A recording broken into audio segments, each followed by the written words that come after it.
Ad-Din TV, committed to the publishing Islam. বরকতের নিয়তে কিছু বলতে বসেছি, সংক্ষেপে কিছু কথা। এই পৃথিবী থাকার জায়গা না। আমাদের পূর্বে যারা এই পৃথিবীতে আগমন করেছে তারা চলে গেছে, আমরা যারা এখন আছি আমরাও চলে যাব। আমাদের পরে যারা এই পৃথিবীতে আসবে তারাও চলে যাবে। কিন্তু যাওয়ার আগে আমাদের সকলকে আল্লাহওয়ালা হইতে হবে, মুত্তাকি হইতে হবে। যারা মুত্তাকি হবে মৃত্যুর আগে, আল্লাহওয়ালা যারা হবে, তাদের জন্য ঘোষণা আল্লাহ পাকের, আলা ইন্না আউলিয়া আল্লাহি লা খাউফুন আলাইহিম ওয়ালা হুম ইয়াহজানুন। আলা ইন্না আউলিয়া আল্লাহ লা খাউফুন আলাইহিম ওয়ালা হুম ইয়াহজানুন। আল্লাহ তাআলা বলেন, যারা দুনিয়াতে আল্লাহওয়ালা হবে তাদের ভয় নাই, তাদের কোনো পেরেশানি নেই। যদি কেউ আল্লাহওয়ালা না হয় দুনিয়াতে, তাইলে মৃত্যুর পরে তার পেরেশানি আছে, তার ভয় আছে, আযাবের ভয় আছে, শাস্তির ভয় আছে। আর যদি কেউ আল্লাহওয়ালা হয়ে যায় তাহলে তার ভয় নাই, তার পেরেশানি নাই, তার চিন্তা নাই। আল্লাহওয়ালা কে? আল্লাহওয়ালা হলো সে যার হৃদয়ে আল্লাহর ভয় আছে, সে আল্লাহওয়ালা। যে মুত্তাকি, যারা মুত্তাকি তারা আল্লাহওয়ালা। যারা মুত্তাকি না তারা আল্লাহওয়ালা না। ইমানদার হওয়া সহজ, কালেমা পড়লে ইমানদার হয়ে যায় বিশ্বাসের সাথে। কিন্তু আল্লাহওয়ালা হইতে মুত্তাকি হইতে হয়। আল্লাহওয়ালা হইতে হাফেজ হওয়া জরুরি না, আল্লাহওয়ালা হইতে আলেম হওয়া জরুরি না, আল্লাহওয়ালা হইতে এমএ পাস করা জরুরি না। আল্লাহওয়ালা হইতে ওয়াকানু ইয়াত্তাকুন, ঈমানের পাশাপাশি তাকওয়া থাকতে হবে। যাদের হৃদয়ে তাকওয়া থাকবে তারা আল্লাহওয়ালা। যাদের অন্তরে আল্লাহর ভয় আছে তারা আল্লাহওয়ালা। আল্লাহওয়ালা হয়ে এই রিক্সাওয়ালাও যদি আল্লাহর ভয় হৃদয়ে আনে তাহলে রিক্সাওয়ালাটা আল্লাহওয়ালা। একটা তরকারি বিক্রি করে একটা সাধারণ শ্রমিক, গার্মেন্টস শ্রমিক, কিন্তু তার ভেতরে আল্লাহর ভয় আছে, তাহলে সে কি? আল্লাহওয়ালা। বলেন, সে কি? জোরে আওয়াজ করে বলেন। অথচ সে কি? একটা রিক্সাওয়ালা অথবা একটা তরকারিওয়ালা। এবং সাহাবায়ে কেরাম অনেকেরই তরকারিওয়ালা ছিল, কিন্তু তারা আল্লাহওয়ালা ছিল। এক সাহাবী তরকারি বিক্রি করত বাজারে বাজারে। এই সাহাবী তরকারি বেচত বাজারে বসে বসে।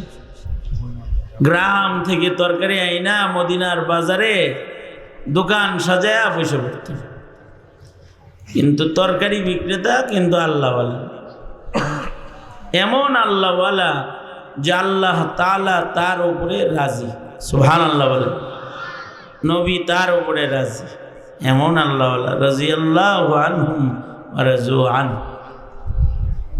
আল্লাহর রাসূল বাজারে গেছেন, যায় দেখে এই তরকারি বেচেছে, সে তরকারি সাজায়া বৈশা তরকারি বিক্রি করতেছে। তো রিওয়ায়াতে আছে আল্লাহর নবী পেছন দিক দিয়া যায়, তরকারিওয়ালার পিছনে যায় আল্লাহর নবী মাটির ভিতরে বসে পড়ছে। বসে পেছন দিক থেকে তাকে জড়াইয়া ধরছে। বন্ধু বন্ধুর অনেক সময় পিছন দিক দিয়ে যায়, চোখ ধরে না, চোখ ধরে কয়, বলো তো দেখি আমি কে? ঠিক না? এই তরকারিওয়ালার পিছনে যে আল্লাহর রসুল বসে পড়ছেন এবং তাকে বুকের ভিতরে জাপটা দিয়া জড়ায়া ধরছেন। কালো কুৎসি মানুষ জড়ায়া ধরে আল্লাহর রসুল বলে, এই একটা গোলাম বিক্রি হবে, গোলাম, আমার একটা গোলাম বেচমু, এই যে এটা আমার গোলাম, কারা কারা কিনবা? নবী রসিকতা করতেছে। এই সাহাবী সে বলতেছে, আল্লাহর নবী আপনার গোলাম হইলে তো সফল হয়ে গেল। হাবিবুল্লাহ যদি কাউকে গোলাম হিসেবে বেচে দেয় তাহলে তার চাইতে সফলতা আছে? আল্লাহর রাসূল বলে, বাজারের লোকেরা দেখো, এটা আমার গ্রামের বন্ধু আর আমি তার শহরের বন্ধু। নবীজি বলতেছেন, এই তরকারিওয়ালা এই লোকটা আমার গ্রামের বন্ধু আর আমি হইলাম তার শহরের বন্ধু। তার মানে আল্লাহর রাসূল কতটা মোহাব্বত করতেছে তাকে। তার তো কিছু নাই, গায়ের রং কালো, টাকা নাই, সে বৈশা তরকারি বেচতেছে, কিন্তু আল্লাহর কাছে বড় প্রিয়, নবীর কাছে বড় মোহাব্বতের। তার মানে তার ভেতরে আছে তাকওয়াল্লাহ, সে আল্লাহ আল্লাহর রাসূলের মোহাব্বতের ভালোবাসা। যদি এমন কেউ গরিব দরিদ্রও হয় কিন্তু তার ভেতর যদি আল্লাহওয়ালা হয়, তাকওয়াওয়ালা ভেতর হয়, তখন তারা আল্লাহ আল্লাহর রাসূল খালি ভালোবাসে না, ফেরেশতারাও ভালোবাসে, তাকে ফেরেশতারাও ভালোবাসে। এক সাহাবী গরিব, তার ছোট্ট একটা ঘর, বুখারীতে আছে। এই ছোট্ট ঘরের ভেতরে বসে বসে সে আল্লাহর কোরআন পড়তেছে, কোরআনে কারীম পড়তেছে। সাহাবীর ছোট্ট একটা ঘর, তার ভেতরে সাহাবী ঘরের কোনায় বৈশা বৈশা আল্লাহর কালাম পড়তেছে, আর সাহাবীর বাচ্চাটা, ছেলেটা তার পাশে ঘুমাইতেছে, আর সাহাবীর ঘোড়াটা তার ঘরের ভেতরে বান্ধা আছে। কিন্তু হঠাৎ ঘোড়া লাফানো শুরু করছে। ঘোড়া বড় হাসাস জানোয়ার। ঘোড়া বলা হয় চতুষ্পদ যত জন্তু আছে, যত হাইওয়ান আছে, হায়াতুল হাইওয়ানে কামালউদ্দিন দেমেরি রহমতুল্লাহ আলাইহি লিখছেন, যত চতুষ্পদ জন্তু হাইওয়ানাত আছে, মানুষের পরে সবচেয়ে বেশি আকলমন্দ হলো ঘোড়া। সবচেয়ে বেশি আকলমন্দ কোন প্রাণী? কোন? এটা তো একটা মুখস্থ করার জিনিস, মুখস্থ করার জিনিস না। মানুষের পরে সবচেয়ে বেশি আকলমন্দ প্রাণীর নাম কি? বড় আকলমন্দ। এখনো আকলমন্দ ঘোড়া যেগুলো রেস খেলে, যেগুলো দিয়ে দৌড় প্রতিযোগিতা হয়, অনেক দাম। সেনাবাহিনীর ঘোড়া অনেক দাম, অনেক আকলমন্দ। প্রাডো গাড়ির চাইতে বেশি ঘোড়ার দাম। একটা ঘোড়ার দাম প্রাডো গাড়ির চাইতে বেশি। এত দামি ঘোড়া এখনো আছে। ওই যুগে মানুষের গাড়ি ছিল ঘোড়া, তখন তার 4 চাকা ছিল না, 4 পাওয়া ছিল। এটাই গাড়ি। যার একটা ঘোড়া আছে তার একটা গাড়ি আছে। বড় হাসাস জানোয়ার, বড় সতর্ক, সতর্ক, খুব সতর্ক ঘোড়া। তার মনিব ঘুমায় ছিল, ঘুম থেকে উঠছে, মনিবের পায়ের আওয়াজ পাইছে, ওর ঘুম ভেঙে যাবে। ও উঠে দাঁড়িয়ে একেবারে প্রস্তুত হয়ে যাবে যে মনিব আসতেছে, আইসা যেন আমারে খোসায় উঠাইতে না হয়, গরুর মতো না এই লেজে ধরে উঠাইব। ওট ওট, মনিব ওর কাছে আসার আগে ও উঠে দাঁড়িয়ে প্রস্তুত হয়ে জিন পড়ার জন্য রেডি হয়ে যাবে। জিন পোষ বসায়া দেন, আমার উপরে উঠা পড়ে। এরকম বড় বুদ্ধিমান এবং মনিবের বড় ভক্ত। মনিবের অনেক ভক্ত। এই কানটা ধরে উঠাই দেবো, এখান থেকে কান ধরে উঠাইয়া দেব, কান ধরে উঠাইয়া দেব, ওয়াজ শোনা শিখায় চলে যাবো, বাস তাতেই ওয়াজ হয়ে যাবে। এত ওয়াজ করতে হয় সব দিন?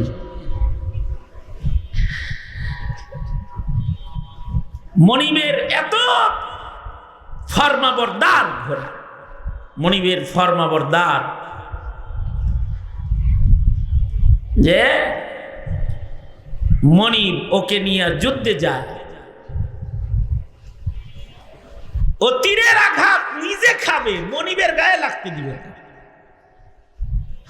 যতক্ষণ ও জাগ্রত থাকবে ততক্ষণ এই মনিবরে তীর তরবারির আঘাত দিতে পারবো না। লাভ দিয়া সাইড সুইড হয়ে যাবো না।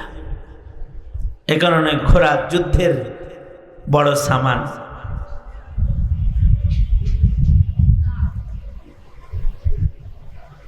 গাড়িও ব্রেক করলে অত তাড়াতাড়ি ব্রেক হয় না, ঘোড়া যত তাড়াতাড়ি ব্রেক হয়। এখনো ঢাকা শহরে পুরান ঢাকায় ঘোড়ার গাড়ি আছে। ঘোড়ার গাড়িতে পুরান ঢাকার লোকদের বিবাহ শাদী হয়। ওকে যদি 100 কিলোমিটার বেগে চালানো হয়, আর যদি পিঠে বসা মনিব হঠাৎ করে লাগাম টান দেয়, তো হঠাৎ দাঁড়ায় যাবে জায়গায়। ওর লাগামের টান দেওয়াতে ওর নাক ফেটে রক্ত বের হয়ে যাবে। নিজে কষ্ট করবে, কিন্তু মনিব ব্রেক করছে, এক কদম সামনে বাড়বে না। এইরকম জানোয়ার। এ কারণে তা আল্লাহ তাআলা এই ঘোড়ার কসম খাইছে কোরআন শরীফে। ওয়াল আদিয়াতি দবহা ফাল মুরিয়াতি কদহা ফাল মুগীরাতি সুবহা ফাআসারনা বিহি নাকআ ফাওয়াসাতনা বিহি জামআ। এইগুলা কসম খায়া যায় কয় কি, ইন্নাল ইনসানা লিরাব্বিহি লাকানুদ। মুবালাগা, লামে তাকিদ, আবার ইন্না। মানুষ বড়ই নাশকর। মানুষ নাশকর এটা বলতে যায় ঘোড়ার কসম খাইছে সবগুলা।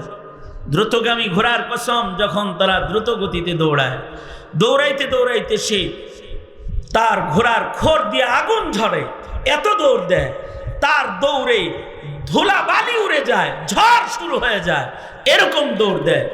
এক সময় সে তার উপরে বসা যোদ্ধাকে নিয়ে বিরুদ্ধের শক্তি যারা, তাদের ভিড়ের ভেতরে সে সাহস করে ঢুকে যায় আর বিজয় ছিনিয়ে নিয়ে আসে।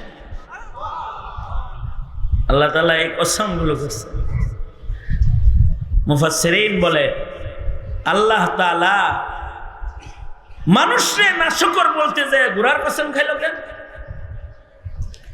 তো মুফাসসিররা বলে ঘোড়ার কসম এর লিগে খাইছে, মনিবে ঘোড়ারে শুধুই মাত্র কয়টা খোল খাওয়ায়, কয়টা ঘাস খাওয়ায়, এতটুকুন খানা পেয়ে এই ঘোড়া মনিবের এত ভক্ত, এই সব গুণ তার আছে। কিন্তু মানুষ আল্লাহর দেয়া চোখ দিয়া চলে, আল্লাহর দেয়া কান দিয়া শোনে, আল্লাহর দেয়া রিজিক খায়, আল্লাহর দেয়া শ্বাস প্রশ্বাসে তার জীবন চলে, কিন্তু বড়ই নাশকর। রোজার চাঁদ উঠে যায়, নাফরমানের মতো দিনের বেলায় খানা খায়, নাশকর। কিন্তু যারা শকর গুজার হয়, এদের টাকা পয়সা লাগে না, ঘরবাড়ি লাগে না, এরা আল্লাহর ফরমাবরদার গোলাম হয়ে যায়। তখন ওদের ঘর লাগে না, কিন্তু ওরা অনেক দামি হয়। তো এই ছোট্ট একটা ঘরে সাহাবী বয়ে বয়ে কোরআন পড়তেছে। এখন তো রাজমহলে গান আছে, কোরআন নাই। ছোট্ট ঘরের ভেতরে সাহাবী, বুখারী শরীফের ভিতরে আছে, সাহাবী কোরআন পড়তেছে, বাচ্চাটা পাশে আছে, ঘোড়া লাফাইতেছে। সাহাবীরা তো আসলে গরিবই ছিলেন বেশি, গরিব হইলেও ধনীর চাইতে ওই গরিবের মূল্য আল্লাহর কাছে বেশি। যে গরিবের ভেতরে আল্লাহওয়ালার সিফাত আছে, তখন এই আল্লাহওয়ালা বান্দার জন্য আল্লাহ তার বন্ধুরে হাবিবরে ধমকি দিতেও দেরি করেন। একবার নবী আলাইহিস সালাতু ওয়াস সালাম তিনি চিন্তা করলেন, আরবের লোকেরা আমার সাথে কথা বলতে চায়, আরবের লিডাররা খবর পাঠাইলো আমরা মুহাম্মদুর রাসূলুল্লাহ সাল্লাল্লাহু আলাইহি ওয়াসাল্লামের সাথে কথা কইতে চাই, কিন্তু শর্ত ওই পাশে আবু যর, বেলাল, এই ধরনের গরিব সাহাবী যারা আছে এরা থাকতে পারবো না, শুধু আমরা সরাসরি ধনীরা নবীর লগে কথা বলবো। নবীজি প্রস্তাব কবুল করলেন, তারা নবীজির সাথে কথা কইতে আইছে। নবীজি যখন এই ধনীদেরকে নিয়ে কথা বলতেছে, আরবের লিডারদেরকে নিয়ে, নবীজির ইচ্ছা হলো একটা লিডার যদি কালেমা পড়ে তাহলে ওর দ্বারা হাজারো মানুষের কালেমা পড়ার রাস্তা খুলে যাবে। এজন্য নবীজি গুরুত্ব দিচ্ছেন। কথা চলছে, ঠিক এমন সময় আব্দুল্লাহ ইবনে উম্মে মাকতুম সাহাবী, অন্ধ সাহাবী, দরিদ্র সাহাবী নবীজির কাছে আসছে কথা কইতে, মাসালা জিজ্ঞেস। আল্লাহর রাসূল একটু বিরক্ত হয়েছেন, ভুরুকে গুছায় গেছে নবীজির, একটু বিরক্ত হয়েছেন। আল্লাহ তাআলা সাথে সাথে এই অন্ধ আল্লাহওয়ালার জন্য তার হাবিবরে ধমকি দিয়া কয়, আপনি ভ্রু ক্রঞ্চিত করলেন, আপনার কাছে এই গরিব এসেছে তাই? আপনি যে ধনীদেরকে নিয়ে দাঁড়িয়ে আছেন, এমন লাখো কোটি ধনীর চাইতে এরকম একটা ফকিরের মূল্য আমার কাছে বেশি। আল্লাহ তাআলা আল্লাহওয়ালা হইলে গরিব হইলেও তারে পছন্দ করে। আল্লাহর রাসূল বাইতুল্লাহ তাওয়াফ করতেছিলেন, আর কাবা ঘর তাকায় তাকায় দেখতেছিলেন, আর বলতেছিলেন, এই যে কাবা যেটাকে ঘিরে সবাই তাওয়াফ করতেছে, একটা হাবশী কালা ইমানদার গরিব গোলামের মূল্য এমন কাবার চাইতে আল্লাহর কাছে অনেক দামি। আল্লাহু আকবার। কি গুণ কি তার গুণ হলো সে আল্লাহওয়ালা। তার গুণ কি জোরে বলেন, তার গুণ কি জোরে বলেন, আল্লাহওয়ালা। আল্লাহওয়ালা হইতে হইব সবাই।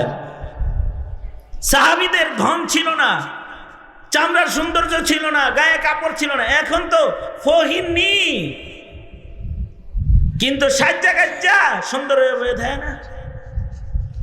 চেহারা দেখলে মনে হয় যে আস্ত একটা রাস্তার লেবার, কিন্তু টাইটি বলে এইরকম ভাবে সাজছে, মনে হয় যে উনি উপরস্থ কোনো সেনা অফিসার, বড় অফিসার, তাই না? সাহাবায়ে কেরামের তো কোনো কাপড় চোপড়ও ছিল না, এত দরিদ্র ছিল সাহাবীরা।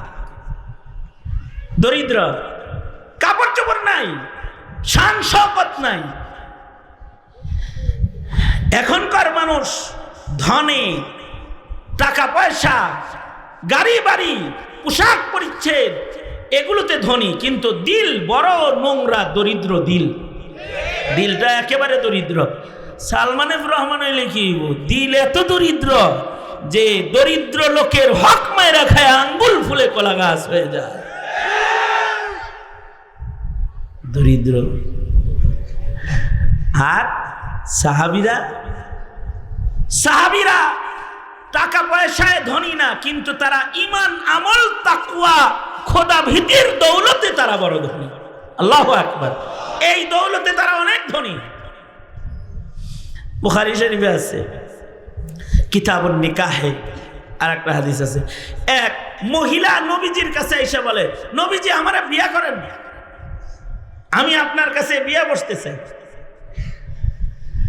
আল্লাহর রাসূল বললেন, লা হাজাতা লি, আমার বিয়ার দরকার নাই এখন, অথবা বিয়া করার অনুমতি নাই আমার। বিয়া কি আমি আমার ইচ্ছায় করি নাকি? মনে রাখতে হবে, নবীজির বহু বিবাহ নবীর ইচ্ছায় না, কার ইচ্ছায়? জোরে বলেন। ইচ্ছায়। তো নবীজি বলতেছেন লা হাজাত লি, আমার আর বিয়ে করার অনুমতি নাই, আর বউ দরকার নাই আমার। নবীজি বললেন, নবীজি যে উম্মুল মুমিনিন আম্মা জান আয়েশাকে বিবাহ করেছেন নিজের ইচ্ছায়। জিবরাইল রেশমি কাপড়ে হযরত আয়েশার ছবি নিয়ে আয়া দেখায়া কয়, এই যে এটা আপনার বিবি, আল্লাহ ঠিক করছে, পছন্দ হয়নি দেখেন তো। আল্লাহর রাসূলকে বলতেছে। এই কারণে হযরত ওমর বলেছিলেন, মুনাফিকরা আয়েশা সিদ্দিকার উপরে তহমত দিছে, তাতে কি আপনি পেরেশান কেন? আল্লাহ আপনারে বিয়ে করাইছে না, আল্লাহ বুঝি আপনার ঘরে কোনো নাপাক মহিলা পাঠাইছে, অপেক্ষা করেন তহরাত আসবে, হাদা বুহতানুন আযীম। হযরত ওমর বলছে, সাথে সাথে 10 আয়াত নাযিল হয়েছে, 10 আয়াত। নবী তো নিজের ইচ্ছায় বিয়ে শাদী করে না, বেডি তো নবীর কাছে বিয়ে পাইছে। নবীজি বলছে লা হাজাত লি, বিয়ার দরকার আমার নাই, অথবা আমার বিয়ার অনুমতি এখন নাই। পাশেই বসা ছিল মনির সাহেবের মতো একজন সাহাবী, আমার দোস্ত তো, বন্ধু তো, তাই এরকম করতেছি। সাহাবী একজন পাশে বসা, সাহাবী কয়, ঠিক আছে আল্লাহর নবী, আপনার লাগবে না, তাতে কি, আমার লাগবে, আমারে দিয়ে দেন। সাহাবী কইতেছে আমারে দিয়ে দেন। তা আল্লাহর রাসূল বললেন, ঠিক আছে তোমারে দিয়ে দিলাম, যাও মহরানা নিয়ে আসো। সাহাবী কয়, আমি গরিব, আমার মোহর নাই। নবীজি বললেন, যদি লোহার একটি আঙ্গুঠিও হয় তাও নিয়ে আসো। লোহার আংটি, লোহার আংটি ওই যে বেছে না বান্যাতি দোকানে, কত এটার দাম? 2 টাকা 3 টাকা 5 টাকায় বেছে না একটা লোহার আংটি। এইরকম একটা লোহার আংটি হইলেও নিয়ে আসো, ওইটাকে মোহর বানায় তোমার কাছে বিয়ে দিয়ে দেই। সাহাবী গেছে আংটি আনতে, গুইরা টুইরা এক হয়, আমার আংটিও নাই, আংটিও নাই। আল্লাহর রাসূল বললেন, তাই বিয়ে করবা কেমনে? মোহর দিমু কি, মোহর নির্ধারণ করবো কি? সাহাবী তো শরীয়ত সহজ বানায়, জানে যে নিজের সমস্যা কইতে থাই, আল্লাহ একটা সহজ লাইন বের কইরেই দিব। আল্লাহর রাসূল সাল্লাল্লাহু আলাইহি ওয়াসাল্লাম বললেন, কি মহারানা দিয়ে বিয়ে হবে তোমার? সাহাবী কয়, কি আছে মোহর একটা, এই যে তাহবান লুঙ্গি যেটা আছে এটা খুলে দিয়ে দিই। আল্লাহর রাসূল বললেন, হাইসা দিয়া নবীজি কয়, হেই তুই লুঙ্গি খুলে দিলে তুই পরবি কি? লুঙ্গি যদি মোহর হিসাবে খুলে দাও তুমি পরবাটা কি? বলার উদ্দেশ্য হলো, সাহাবীর লুঙ্গি ছাড়া আর কিছু নাই, তোমার আমার তো অনেক কিছু আছে, কিন্তু তোমার আমার কাছে খৌফ ও খাশিয়াত নাই, ইবাদত নাই, তোমার আমার তারাবি নাই, রোজা নাই, কোরআন তেলাওয়াত নাই, জিকির নাই, ইবাদত নাই, আল্লাহর ভয় নাই। সাহাবীর লুঙ্গিও নাই, কিন্তু তার হৃদয় ভরা আছে আল্লাহর ডর, আল্লাহর ভয়। এল সাহাবী। এইটাও বুখারী শরীফে আছে, এক সাহাবী রোজার মাসে নবীজির কাছে এসে বলে, আল্লাহর নবী, আমি তো রোজার মাসে দিনের বেলায় বিবির সাথে থাইকা ফেলাইছি, দিনের বেলায় রোজা ভাঙা লাইছে আর কি। রোজা কি? পানাহার ও জৈবিক চাহিদা থেকে বিরত থাকবে নির্ধারিত সময় রোজা, এটার পাশাপাশি গুনাহ থেকেও বেঁচে থাকবে, যে হালাল জিনিসও গ্রহণ করবে না, বিবি হালাল দিনে বিবির কাছে যাবে না, খাবার পানি খাদ্য গ্রহণ করা হালাল জৈবিক চাহিদা আল্লাহর সন্তুষ্টির জন্য, এই চাহিদা থেকে নিজেকে বিরত রাখবে রোজা। সাহাবী দিনের বেলায় বিবির লগে থাকছে, থাইকা সাহাবী তো একটা রোজা ভাঙছে, ডর ভয় আছে, আর এখন তো রোজা ভাঙ্গা বয় নাই, আবার বিড়ি খায়, ভাঙ্গা টাঙ্গা আবার বিড়িও খায়, হ্যার বিড়ির ধোঁয়ায় রোজাদারের রোজা ভাঙ্গা যায়। টের বাইকে যিনি বিড়ি খাইছে রে বাসে, ও রোজা তো ভাঙছে ভাঙছে আবার বিড়ি খাইছে। আর সাহাবী রোজা ভাঙ্গা নবীজির কাছে এসে বলে, আল্লাহর নবী, রোজা ভাঙ্গা লাইছি, কি করবো?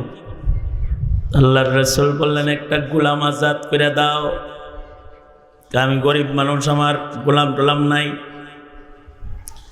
আর কোনো অপশন নাই মাপ টাপ নেওয়ার। আল্লাহর রসুল বললেন অপশন 2, 60টা রোজা রাখবা, 2 মাস রোজা রাখবা। সাহাবী বলে একটা রাখতে যাই বেজাল করছি, 60টা কেমনে রাখবো? আর সহজ কোনো পন্থা নাই। নবী বললেন অপশন 3, 60 জন মিসকিন রে খানা খাওয়ায়া দাও। সাহাবী কয় আমি নিজেই মিসকিন। রাসূল বললেন অপশন 4, এই যে নাও, আমার কাছে একটা পোটলা আছে, এর ভেতরে আটা আছে, এর ভেতরে জব আছে, এর ভেতরে খাজুর আছে, এই যে বস্তা একটা দিয়ে দিলাম তোমারে হাদিয়া, যাও কিছু মাসাকিন দাওয়াত দিয়া রোজার কাফরা হিসেবে খাওয়ায় দাও, আল্লাহরে কয়ে দেবনি। সাহাবী বস্তাটা মাথায় নিয়ে চলে যেতেছে, যাওয়ার সময় ঘুইরা ফিরা কয় আল্লাহর নবী, গোটা মদিনায় আমার চাইতে বড় মিসকিন নাই, এগুলো অন্য মিসকিনরে খাওয়ানোর কোনো লাইন নাই, এটা আমি খায়া ফেলাম। আল্লাহর রাসূল হেসে দিয়েছেন। তার মানে মুহাদ্দিসরা বলে হাসি হইল এজাজত। আপনি বিয়ের প্রস্তাব দিচ্ছেন আপনার মেয়েরে, এই মা তোর লেগে অমুক আর্মি অফিসার, তার সাথে তোর বিয়ে ঠিক করছি, এত টাকা মহারণা, তুই কি রাজি? যদি কবুল না করে হাসে, যদি এই হাসি দেখতে অনুমতি ইজেন। তার মানে নবী হাইসা দিছে, তার মানে নবী বলতেছে ঠিক আছে যা, কিছুই যেহেতু পারবি না, আল্লাহরে বইলে অন্য ভাও করতেছি, তুই খাগা। তখন তো রাসূল ছিল, সাহাবীরা ভাও করে লইছে নবীরে দিয়ে, আপনি আমি ভাও করবো কেমনি? হ্যাঁ, আপনারা আমারে ভাওয়ের সুযোগ দেওয়া লাগে না? আমরা গুনাহ কইরা ভাও করবো কেমনে? এর লেগে আল্লাহ কয় আমার হাবিব নাই, কিন্তু হাবিবের উম্মত তোরা, তোদের ভাও করার লাইন করে দিতেছি। 11 মাস পরে একটা রমজান দিমু, হক আদায় করিস, বছরের গুনাহ না জিন্দেগীর গুনাহ মাফ করে একেবারে ওলি হয়ে যাবি, মুত্তাকি হয়ে যাবি। 30 দিনে মুত্তাকি হয়ে যাবি তোরা। ওই কথাটাই আল্লাহ তাআলা বলেন, ইয়া আইয়ুহাল্লাযীনা আমানু, ইয়া আইয়ুহাল্লাযীনা আমানু কুতিবা আলাইকুমুস সিয়ামু কামা কুতিবা আলাল্লাযীনা মিন ক্বাবলিকুম। আয়াতের বর্ণনায় বোঝা যায় আমাদের পূর্বের মানুষেরও রোজা ছিল। এটা নতুন বিধান না, এটা পুরান বিধান। কিন্তু রোজা কইরা তারা ওই পুরস্কার পায় নাই, আমাদের আল্লাহ যেটা রোজার মাধ্যমে দিবে।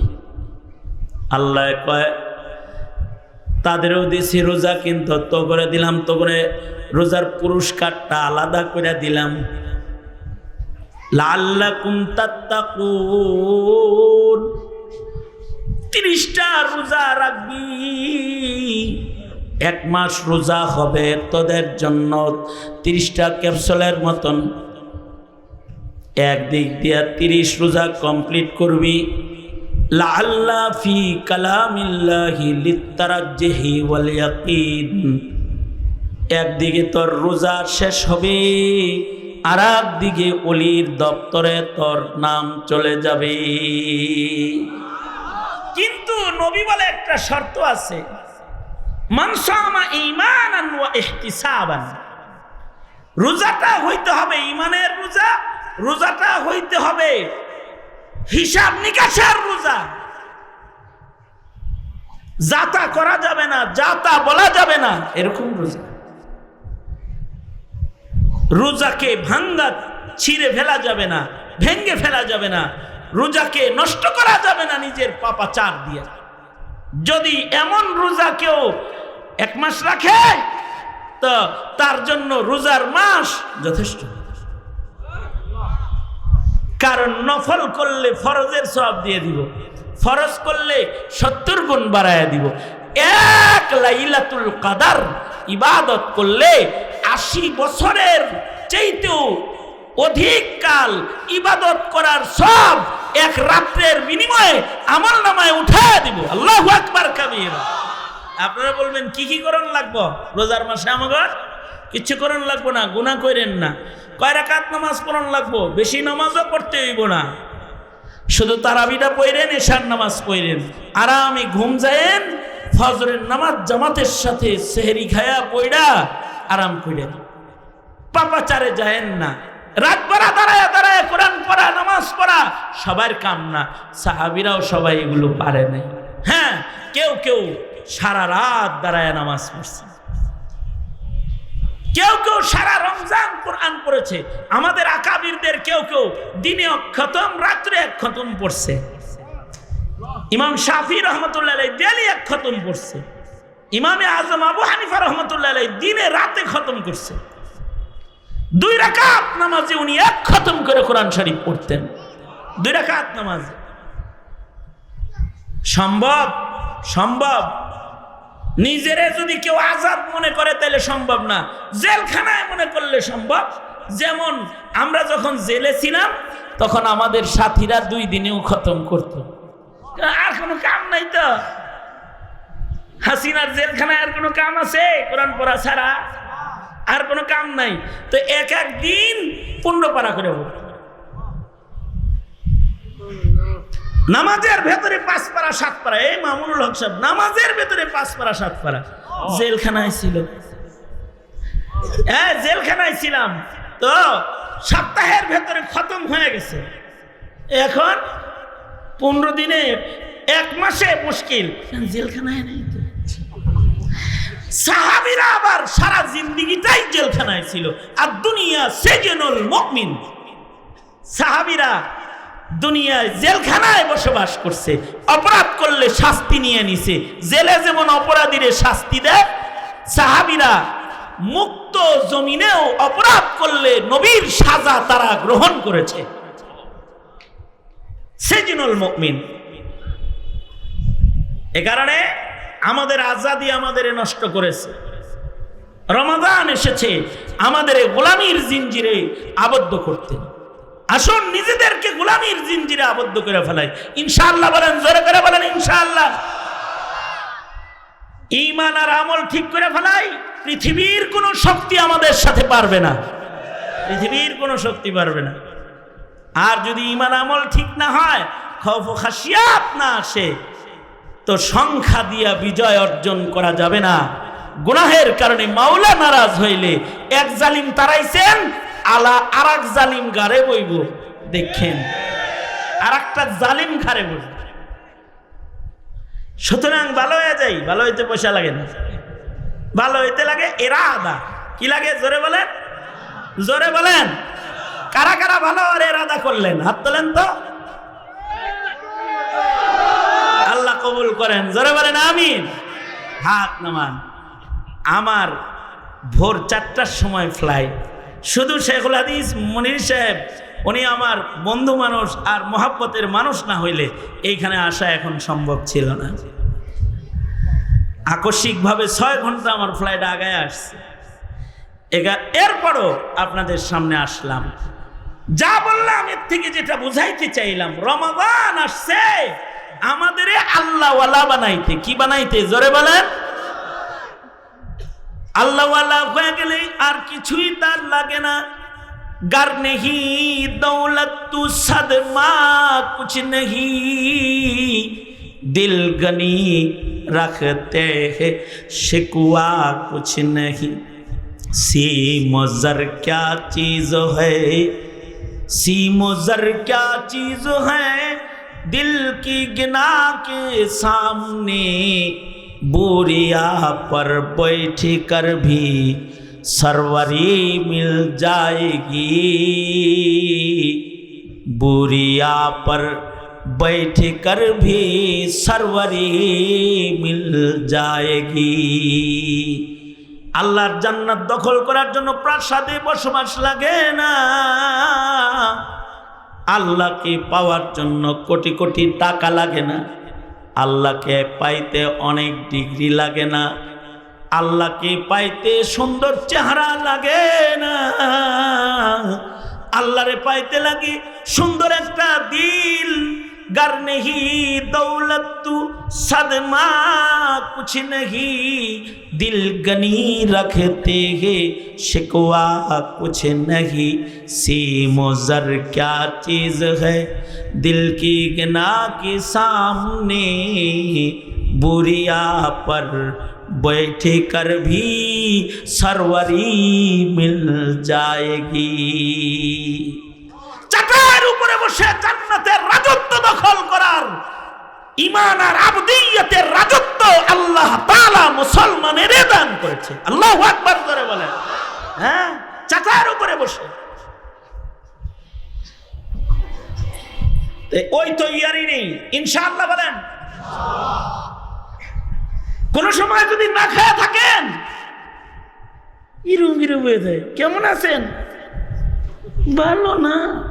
কেন মুখটা হাসাই আইতে পারে না মিয়া? 365 দিনের ভেতরে 300 দিন ভালো খাইছেন, 6 দিন একটু ক্ষুধায় কষ্ট করছেন, এত মুখ কালো এখন? হ্যাঁ, 360 দিন সুস্থ ছিলেন, 6 দিন অসুস্থ ছিলেন, এত খারাপ লাগে কেন? মনিবের নিয়ামতের শুকরিয়া নাই? 360 দিন যে ভালো খাওয়াইলো, 200 দিন ভালো খাওয়াইলো, 250 দিন ভালো খাওয়াইছে, 100 দিন কষ্ট দিছে, সমস্যাটা কি? সমস্যাটা কি? বয়ে যে হারা মাস গুতানি দেয়, মাঝে মাঝে হাসা কথা কয়, তাতে সমস্যা নাই। আল্লাহ তাআলা কখনো কখনো বান্দাকে কষ্ট ফেলে, কষ্ট ফেললেও রেজা বিল কাদার, হাসা দিতে হইব আলহামদুলিল্লাহ, আল্লাহ আমি খুশি, যেমনে রাখেন তেমনি খুশি। ঈমান, তাহলে দেখবেন ইবাদত করতে ভালো লাগবো। তাছাড়া টেনশনে নামাজে খারাপ কইবেন, হায় রে কি জানি পড়ছিলাম,